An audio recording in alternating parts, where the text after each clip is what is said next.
Hi, everybody. Okay, let's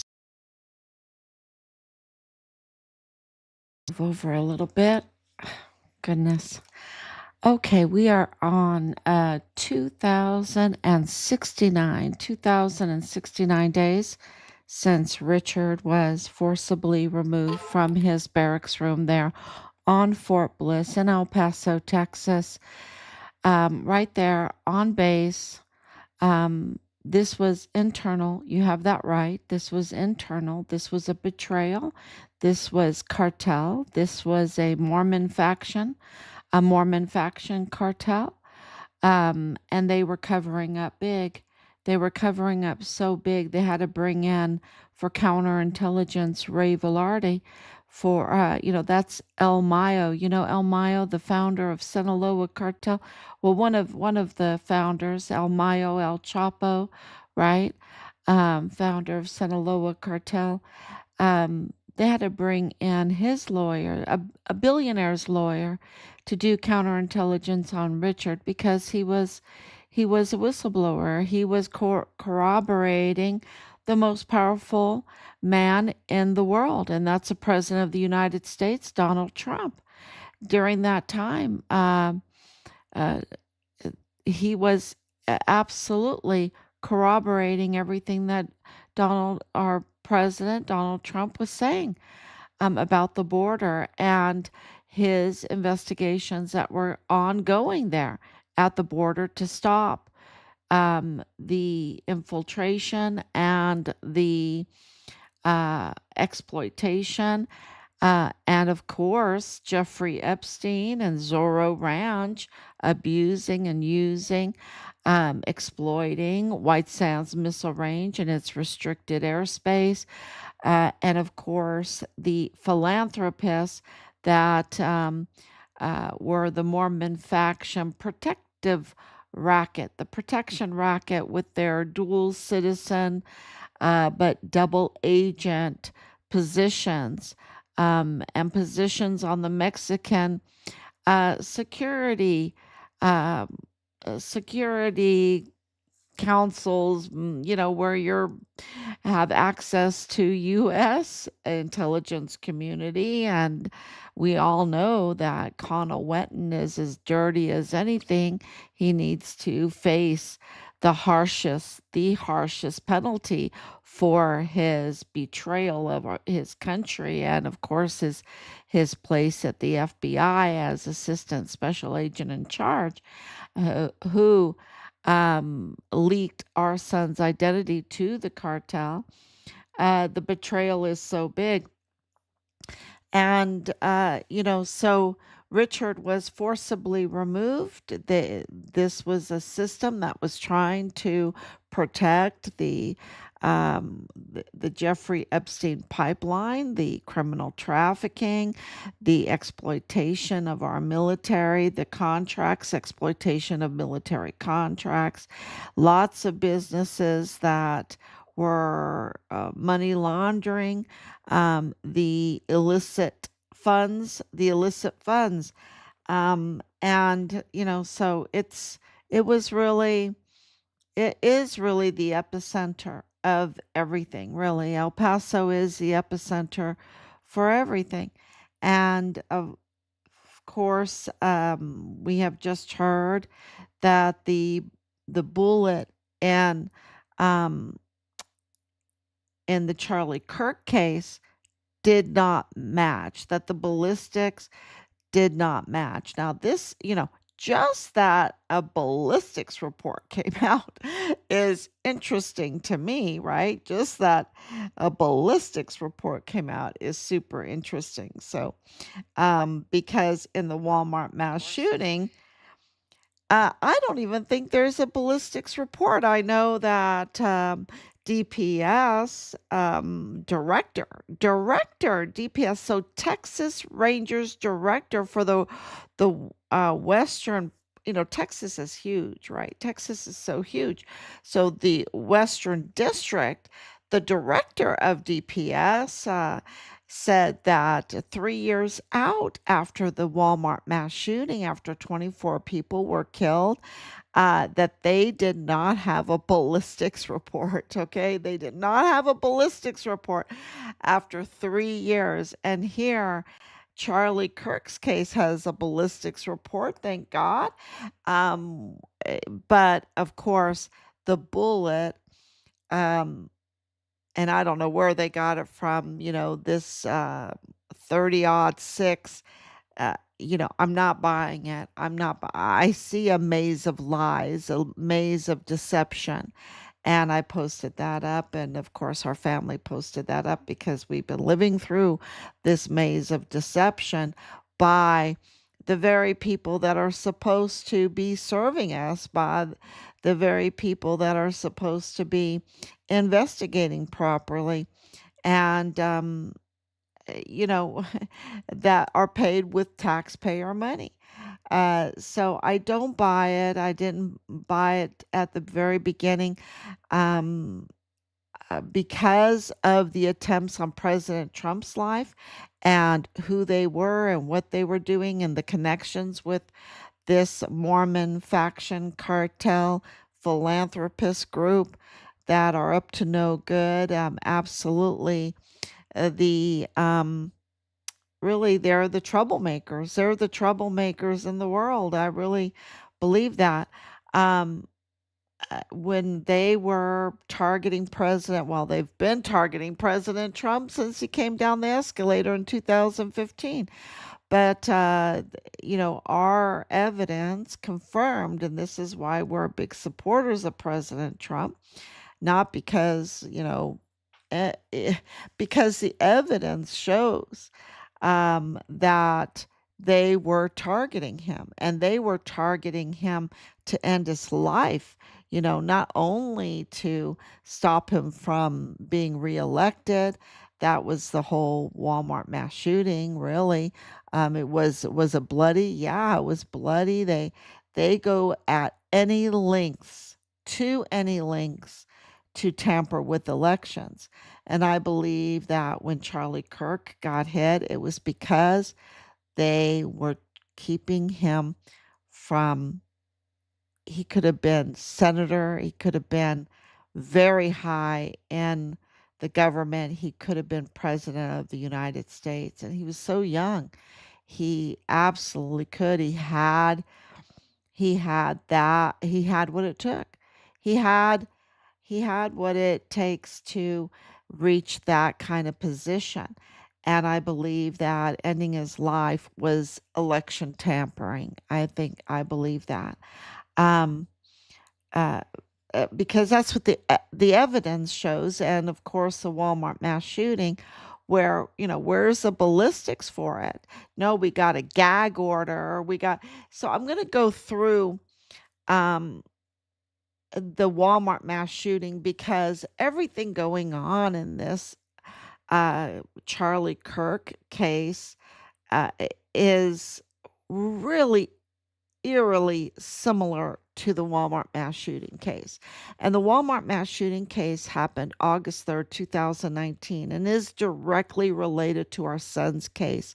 Why they would forcibly remove our son from the barracks room, take him down to the basement room, take his life, steal his body, have the connections, have this cartel group at the infiltrated level in our security and law enforcement, that they were able to steal his body off of Fort Bliss and traffic it to and make money off of it, to Juarez, to be disposed of. Um, yeah, that takes a coordinated effort, a lot of money to pay off all these people for their betrayal, right? And clearly, evidence indicates our son's partial remains, because there's also evidence that his organs were harvested. Yeah, and I have to say it quick to get it over with, okay? And then uh, that it didn't work, y'all. It didn't work, to say it quick. And evidence indicates that he was disposed of at Plenitude Crematorium. And that's in the news right now. And I need to really address it. But we have, I mean, it is just breaking news all the time right now. And a lot of things are coming back. We are in the vicious negotiations for the repatriation for our son's remains and to hold those who did this accountable. And we are in contact with a lot of people. And so, people that are trying to send us tips and everything, please be very, very patient with us because um, it's been very, very busy behind the scenes. A lot is happening in the law enforcement and the courthouse and in El Paso, Texas. And so our son's um, case is very intertwined with the Walmart mass shooting case that was used to target President Trump, to blame it on him, to put a false narrative on it, and to blame it on him, say it's his fault, to smear him in order to tamper with the election. For they wanted to stop him from winning the 2020 election. And really, they were trying to put in Beto O'Rourke, and Beto O'Rourke was such a failed candidate. It didn't work. I mean, his family property borders the north part of Zorro Ranch. And Zorro Ranch borders White Sands Missile Range restricted airspace.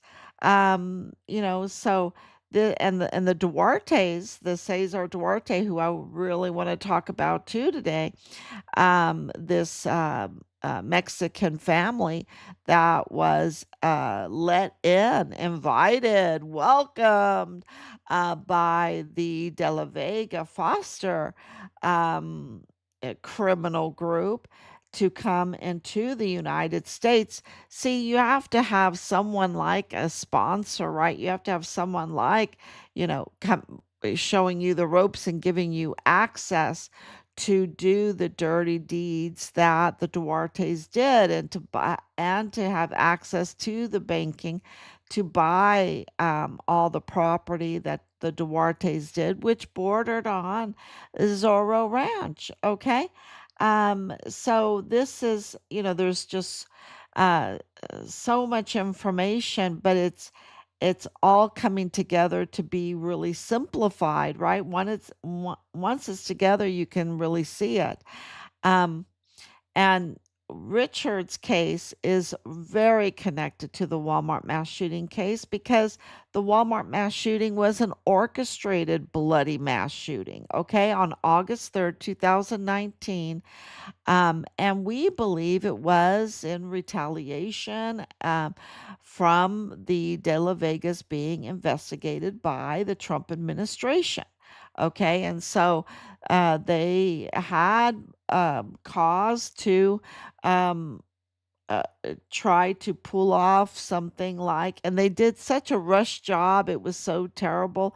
I mean, I guess elementary school, can look into this case and see, once you look into the case, most people don't have time to look into cases, right?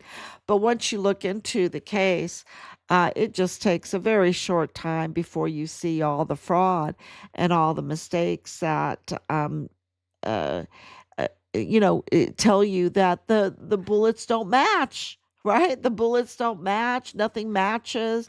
And so, I wanted to explain that today because Richard absolutely, with his unit, with his unit absolutely was tying together the military with the orchestration of the Walmart mass shooting. And we know because of witness testimony, not because we said so, but because there's witness testimony, that the Walmart mass shooting the crime scene was staged, meaning they tampered with the crime scene.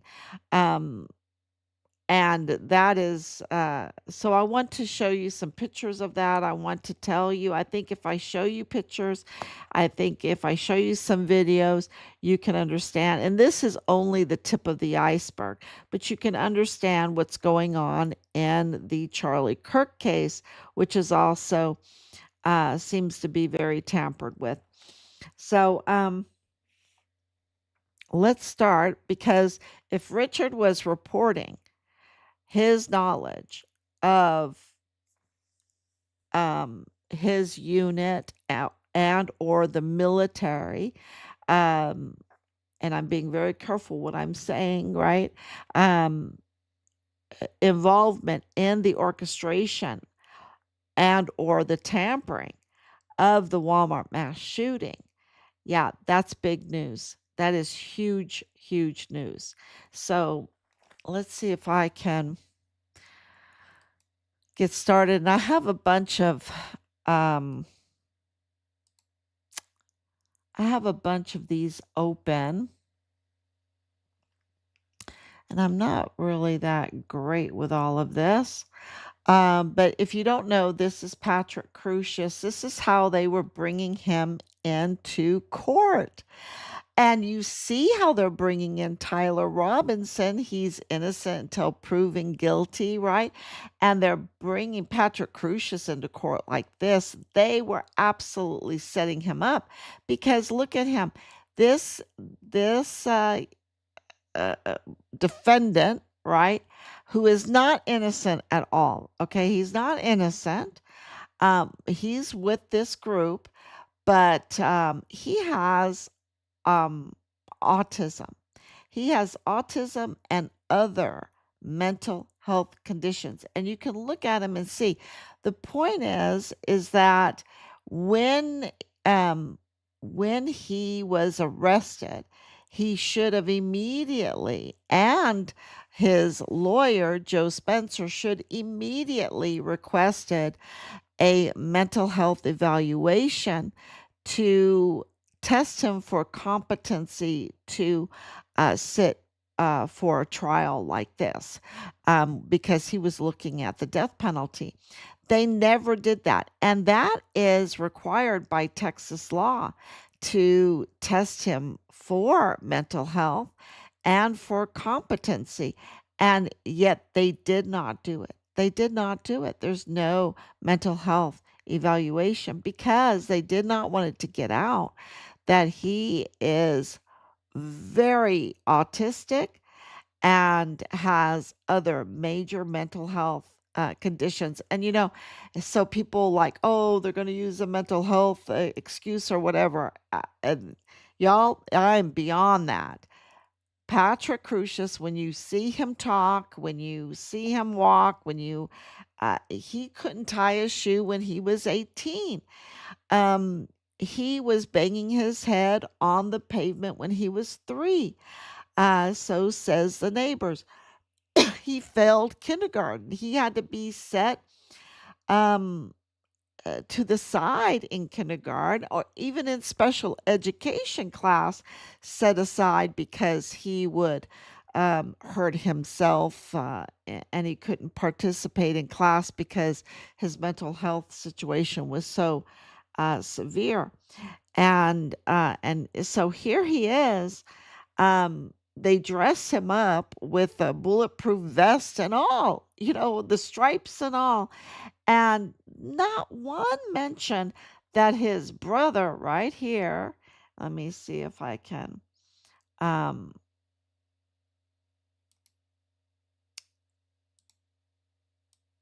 let's see, there you go.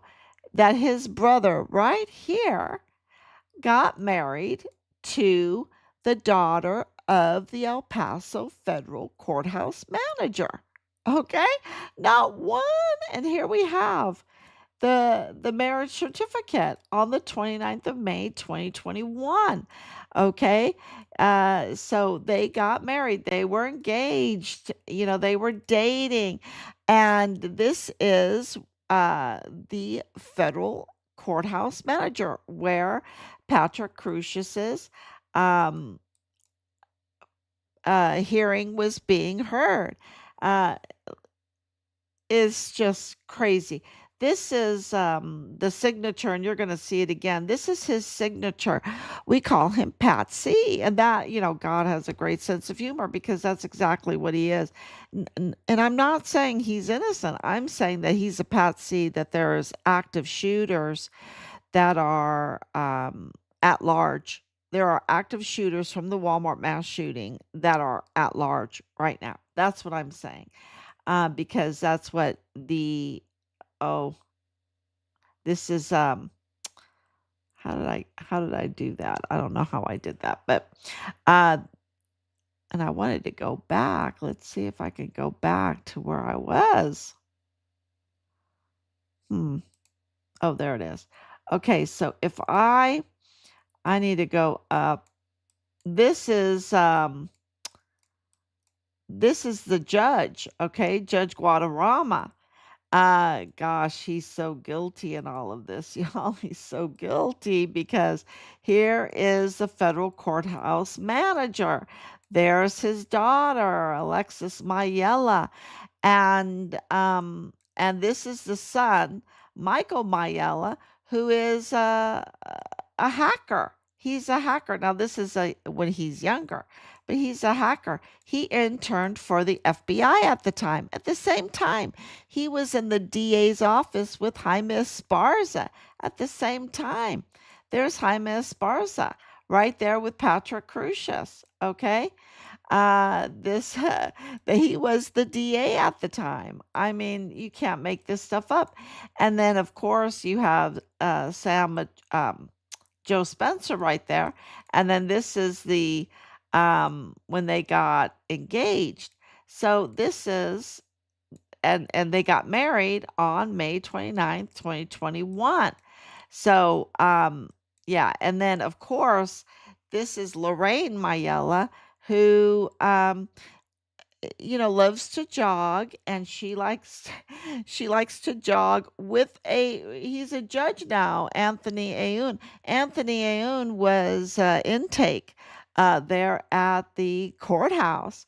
I mean, the conflicts of interest are so huge. Look, Patrick Crucius, this is his family. This is Patrick Crucius's family, and it even gets more interesting as you learn more. Um, and so this was absolutely a cover up because here we are, five and a half, well, that's 6.5 years later. And I think we're the only ones reporting on this, on Patrick Crucius's family, this conflict of interest that the federal courthouse manager is family to Patrick Crucius, okay? And that his son, well, his daughter is married to Patrick Crucius's brother, and his son is in the DA's office with access to computers, to evidence. And guess what? He was working for Walmart cybersecurity. No wonder we might not get the videos that we want, right? And in the FBI office as well. So that's just a loaded conflicts of interest. So I'm going to get rid of that. This is I kept this. This was some comments, and it says also heard person personally hospital staff reported different calibers from different victims. It was definitely a cover up. So you're talking about 24 dead, 22, 23 injured. Okay. And the reason why I hesitated there because the 24th person, he died like a year after, okay, from all the injuries. But, and so there was a lot being said in the hospitals. Okay. And so that's why this really corroborates our hospital information that we receive.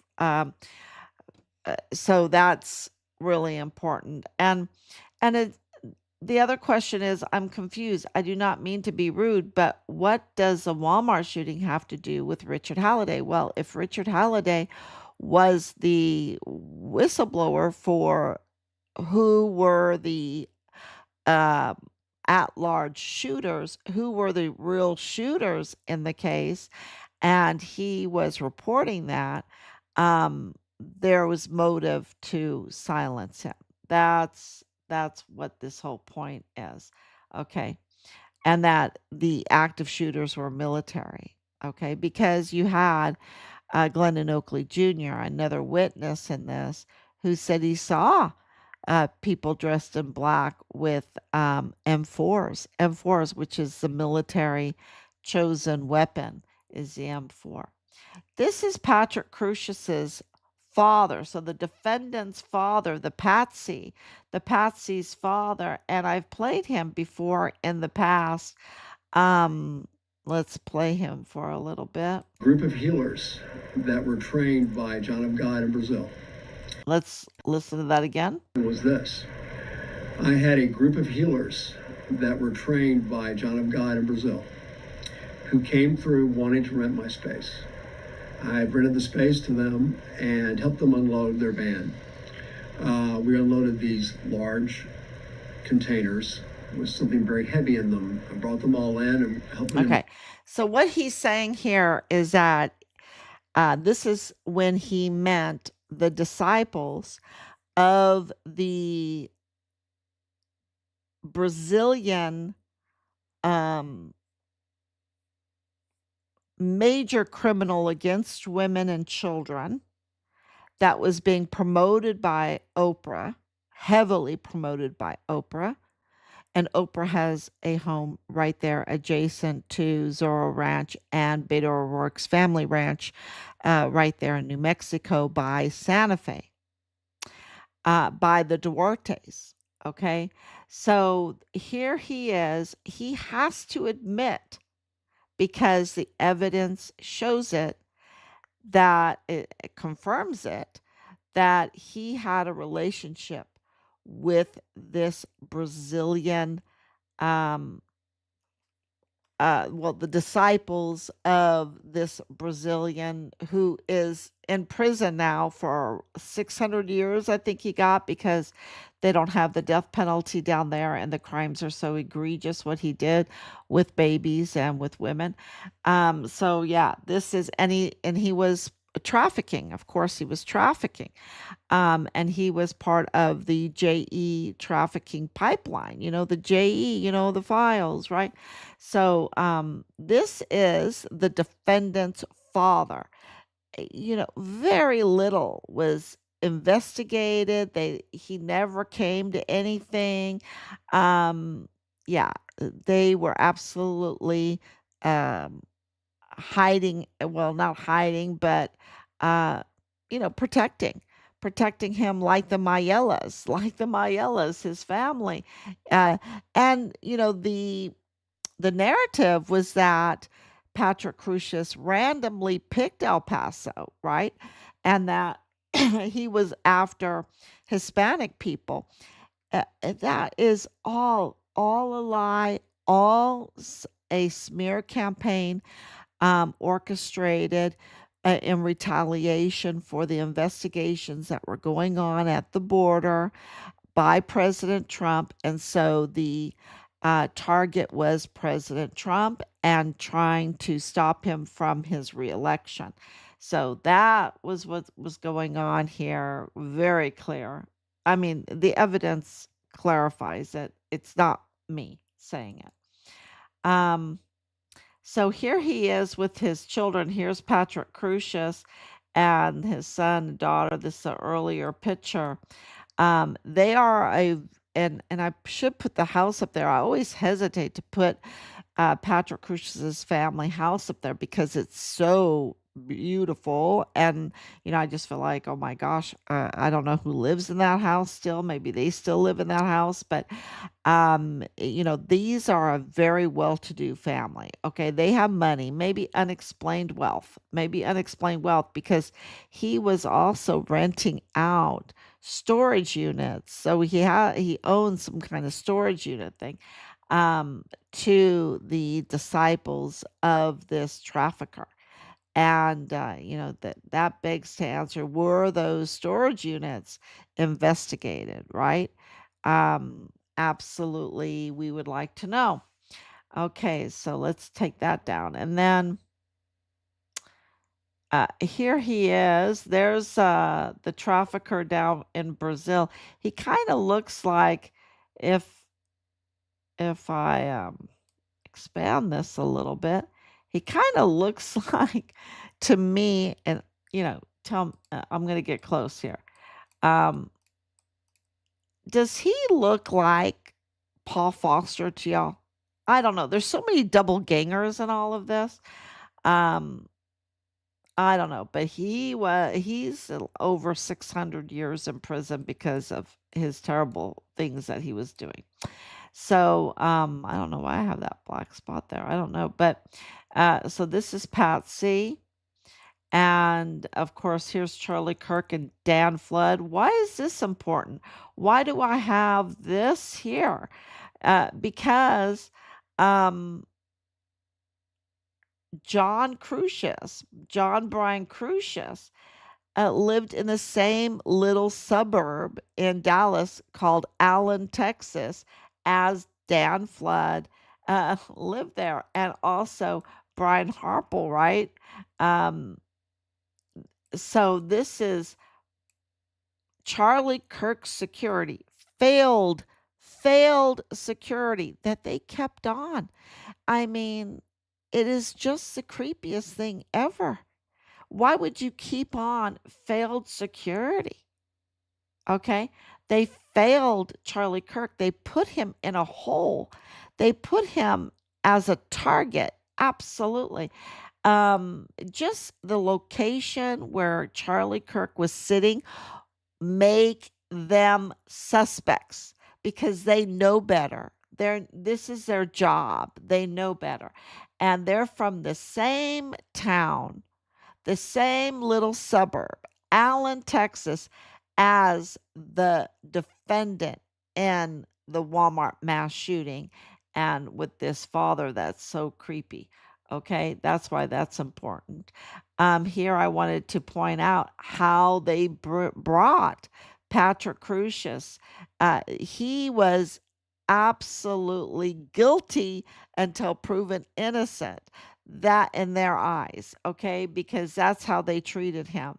And he's autistic, so he just went along with it. Sometimes he wouldn't even show up because I guess he couldn't. But yeah, they absolutely were parading him around like this. um and he's a patsy. He's absolutely a patsy. So here he is, before they let his hair get long and scraggly and gave that look to him. Here he is, which would look very much like the Patsy and the Er- um, Eric, sorry, the Charlie Kirk case. I wanted to say Erica, but it's the Charlie Kirk case. This looks, now make this a little bigger too because I just think, oh my gosh, this looks so much. Uh, looks so much like him, right? Here he is with glasses on. Here he is without glasses on. Um, these are arrest photos. They don't have his hands bagged. If you have just shot um 47, 48 people, right? With tons of bullets. You got to get your hands bagged. You got to get your hands bagged for that forensic evidence of gunpowder, right? They call it something else, GS, or GPR or whatever, but it's gunpowder. They're going to test you for gunpowder. They didn't do that. They didn't read him his rights. And he surrendered twice. Okay. And this guy here is Hispanic. Okay. I'm wondering who this guy is, but this guy is Hispanic. And Patrick Crucius, look at this. This is a mass killing, right? Close range mass killing. Like, you know, really bad stuff. I mean, professional hits. And there's not a drop of blood on him, not even on his shoes. Nothing. I have the video. I've gone over this. There's no blood on him. There's no blood. What is that? I mean, yeah, something is really, really fishy with all that. Okay, let's move on because I don't want to take too much of your time, but this is so important. And here we have this amazing picture. This is Memo Garcia. He's the one that took like a year. I think it was months and months before he passed away. He was shot here outside. Okay, outside, right there. And this is um, Maria Eugenia, right? A logarith wrote. This is where she was laying. This is where she um, lost her life. And so it is like right here, and here is the Memo Garcia area. Okay, so whoever shot them, because here's Memo Garcia's area, whoever shot them like, well, she was the target. I'm going to tell you that right now because when and you don't want to see the pictures, but this is why the forensic is so important, why ballistic is so important. But when you see her laying there, um, it was absolutely a professional shot to the head. Okay. This it was not the case for Memo Garcia. Okay. That's why he survived. And survived for, a much longer period. Um, and then he lost his life. So, which is questionable to me, but he now our evidence is that he told people in the hospital that Patrick Crucius wasn't the shooter that shot him. Okay, so the hospital knows a lot of stuff. Okay, and that needs to get out. Who shot Maria Eugenia? So you have here two people now that we counted, but remember that the number is supposed to be close to 50. So 24 killed and another 23, 24 injured. So the number, would be 50. Okay. And there's two more here that are injured that survived. So that would be one, two, three, four. Okay. We got four there. And so this is, oh, I don't know if I want to play this quite yet. Let's do this one. I want to do this one.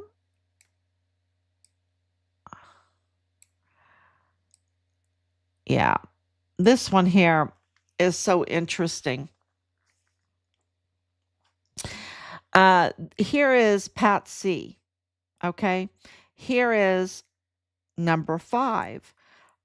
His name is Alexander Gerhard Hoffman wrote also. So, and when I do, an inquiry for facial recognition of Hoffman, and even the Hoffman that's in Arizona, that was the congressman that was up to no good, and Maria Eugenia Lagarith wrote, um, when you do facial recognition, they score very high, like they are related. Okay. I mean, that's how high the scoring is. So something is going on here, and there needs to be further investigation. But this is, you know, let's see if I can make this a little bit bigger.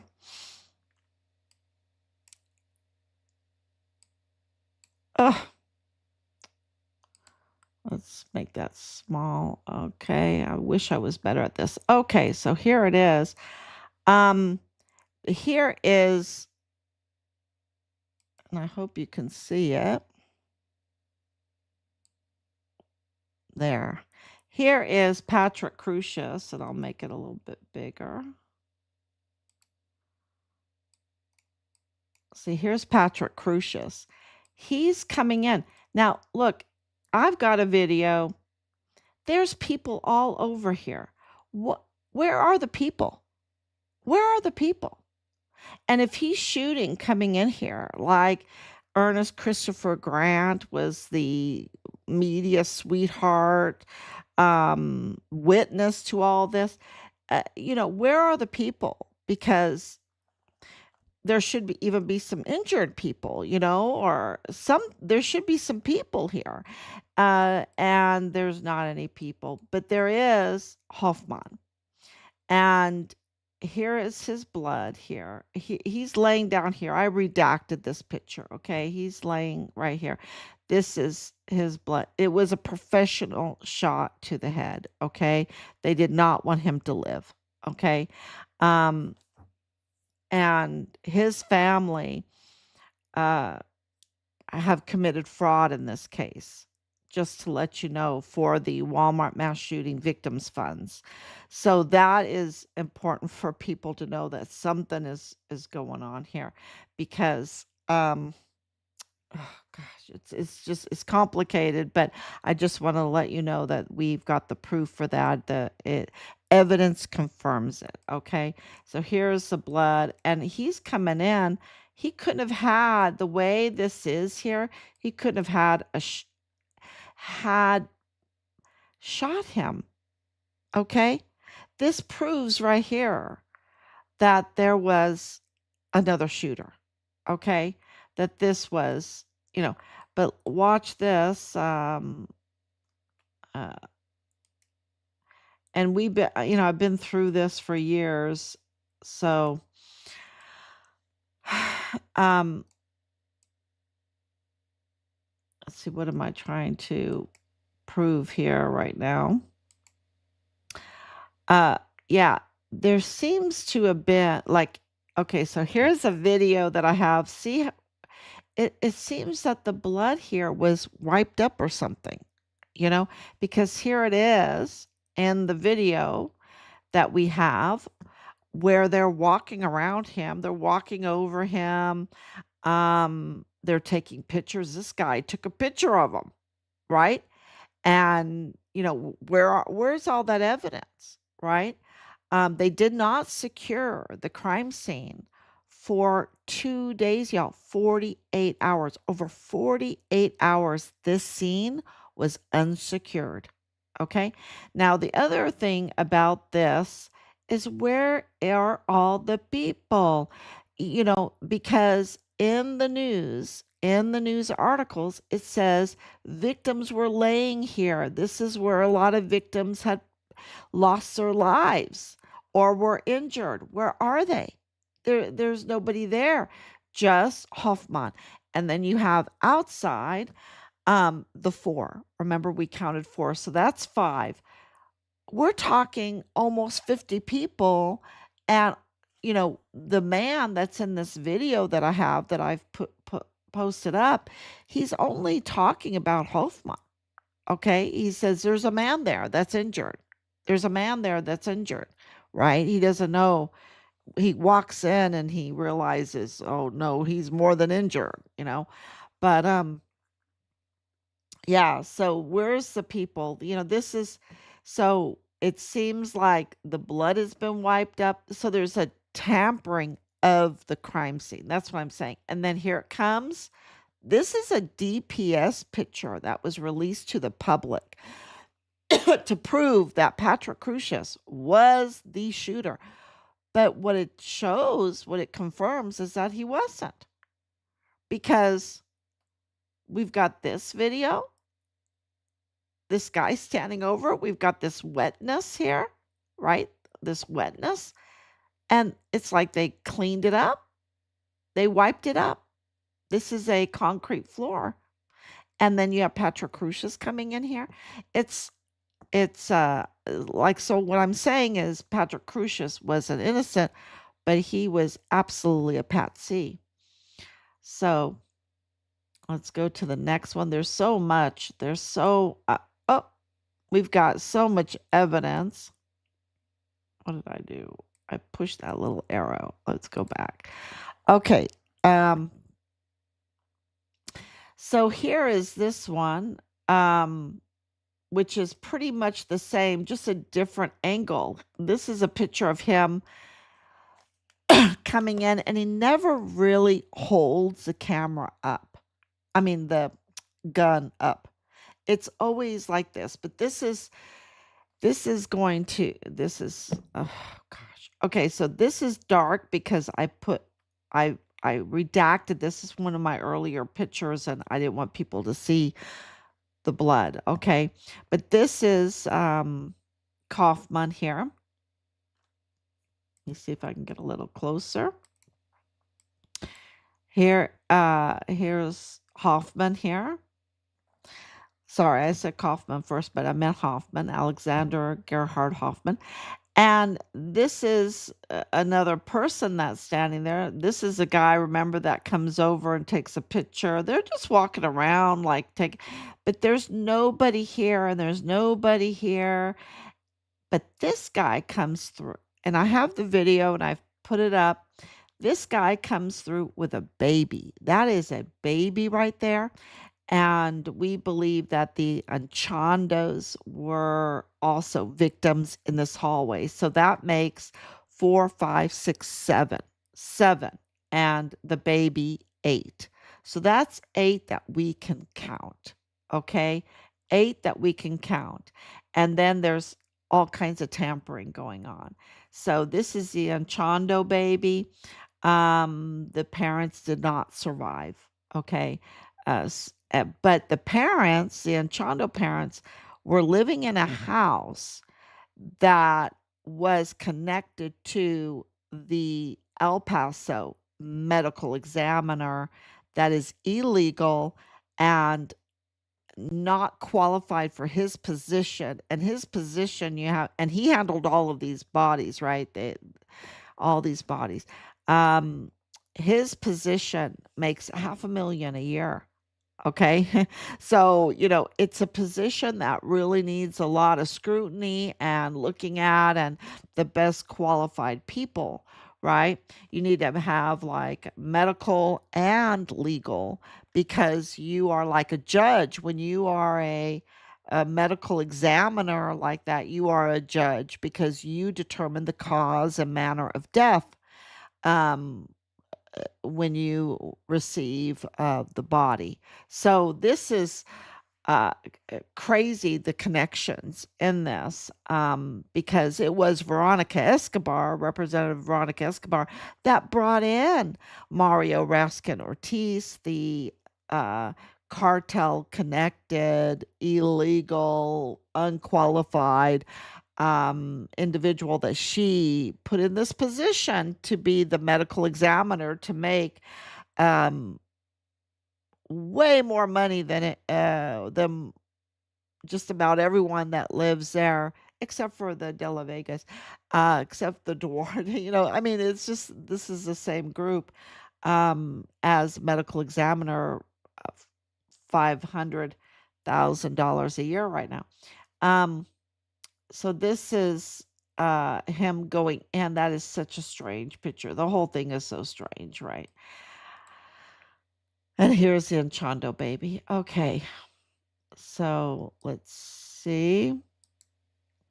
And then this is a doozer too. Gosh, there's just so much here. So this is earlier that day, like he's checking it out, and you have the time, 9:58 a.m., and he's going in and he's buying some oranges, and I have a picture of him eating the orange, and here's the people. See how the people are standing around in this front area, right? Whereas later, they weren't standing around, but were they? I don't know, because look at this. Um 10, 12, he's buying oranges, right? And here he is on the phone. He's texting people. And we are told that there's like 3,000 shoppers, up to 3,000 shoppers, but it just seems so empty. Um, but this picture doesn't. And, at 10:39 a.m., he is supposed to be outside shooting already. Okay. At 10:41, he's inside shooting. Supposedly, that's the timeline they're giving us. And then at 10:42, Patsy flees the scene, right? Remember, the evidence from his own lawyer uh, shows that he surrendered twice. The first time, they waved him away, and he said, "Oh no, this is not right. I was supposed to die. I was supposed to die. I have to go back. I have to go back." And he then surrendered the second time. Well, where does this all fit in? That he drove in his car, that he surrendered, that he drove off, that he made the U-turn, that he came back, surrendered again, because he surrendered the second time at 11:05. Yeah, that was the first surrender, was like around 10:45, and then around 11:06 was his second surrender. So, that is so crazy. Look at this time. This time stamp, this is the east entrance.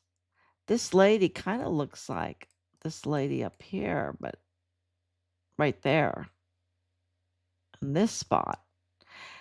Um,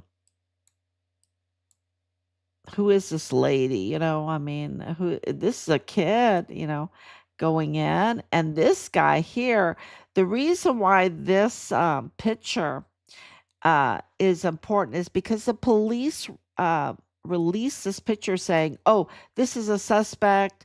We're looking for him. Let us know if you see him." And then all of a sudden, this is the picture they released, and it has this timestamp. Like they never looked at this timestamp for August 3rd, 2019 at 11:05. Well, the, it was all over by then. There should be injured people. There should be, you know, they shouldn't be going in with a kid holding a hand, holding hands, going into shop. I mean, this should be a secured crime scene, or, something is, or outside warnings, right? So something is going on with this, and, um, they can't deny these timestamps 10, 12, 51. And these are released pictures. Okay, I'm not making this up. This is not AI. This is released pictures. So I just think it just tells you this, that we're not getting what the truth. And you see that with the Charlie Kirk case right now, with the ballistics. We have DPS director Jose Sanchez saying 3 years after this day, right? Where we don't have the ballistics for the bullet that killed um, uh, Maria Eugenia, Memo Garcia, um, and Alexander Gerhard Hofmann, and the Anchandos. We don't have the ballistics. There's no ballistic report. And yet, they sentenced Patrick Crucius to 90 life sentences. 90 life sentences. You know, on what? On a plea deal? They got him to do a plea deal? I mean, with lawyers like that, who needs an enemy? But of course, they dragged it out. They dragged it out. They did gag orders. They did everything. And of course, Richard would, Richard knew more. Richard knew more. And that's why he was silenced. Not, yes, he was reporting on the child trafficking and the abuse of children and all of that. Yes, he was absolutely, because he called CPS. He was in discussions with the IG and the FBI Houston, which is the child unit. Um, he didn't trust the El Paso because they leaked his identity. He was in communication with the White House. He was in communication with 911 multiple times, Child Protective Services multiple times, IG, Internal Inspector General, right? His chain of command, who are the suspects in hurting him. So yeah, and the same people that hurt that were involved in the Walmart mass shooting and are shooters at large, we believe are the same people that hurt Richard, are the same people that hurt Julio Cordero, the FBI agent that also was killed, is the same people that went after Charlie Kirk. Okay, it's the same people. It's the same Mormon faction, cartel protection racket, um, led by philanthropists, narco philanthropists. Okay, narco philanthropists. Okay, so that is really important. But this is, and all of these pictures are on. We've shared them, and they're huge. It's just so much. Um, Let me see this video now. This is the Patsy video, and I think it's important to play. Patsy, a Patsy in the Walmart mass shooting crime. Was it all a setup? Fake news, a lie? They said he drove from Allentown to El Paso with a rifle in his hand. Wasn't he living in San Antonio? They said he uploaded a manifesto on 8chan with the racist brand. But he's not a racist. And then the witnesses, they saw the scene of more than one man, one in jeans, a few in black wearing masks, and some with army rifles in the mall. Applaud the media stall. Oh my. They didn't say Patsy couldn't speak until about 6 years old. They didn't say he hit himself, autistic and special ed, we didn't know. They didn't say his hands were awkward and his motor skills were slow. Patsy, was it all a ruse? Patsy, did they paint the news? With your name in blood and the story spun, were you the fall guy when the deed was done? Patsy, were you just a pawn? Was the truth withdrawn? Zero income, that can't be, doesn't add up. He bought an AK-47 online with no money in his cup. They didn't ask why he had zero income, zero needs for a wealthy boy. Like a child, he signed Patsy on the line for millions on the taxpayer's dime. Lawyers went cha-ching, millions and millions for an evil scheme. Patsy, was it all a ruse? Patsy, did they paint the news? With your name in blood and the story spun, were you the fall guy when the deed was done? Patsy, were you just a pawn? Was the truth withdrawn? They didn't show the footage clear of what the camera saw. They didn't mention his El Paso family, how his brother married a Mayela. You know, his judge's manager's daughter. Y'all, what the hell is that all about? Who taught him how to aim and fire? Who guided his unsteady hand? A Patsy who struggled just to speak, now part of a deadly plan. Was this a dirty political screed? A way to attack Trump's accelerating speed? In a world of cartel, terroristic organizations, was it on that day a diversion to keep accountability away?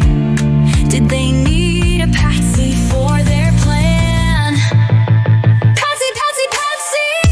He surrendered not once but twice. His timing wasn't precise. Police didn't even bag his hands. Patsy, was it all a ruse? Patsy, Patsy, tell me, was it all for the news? They didn't even read his nice rights. Justice for Richard Halliday.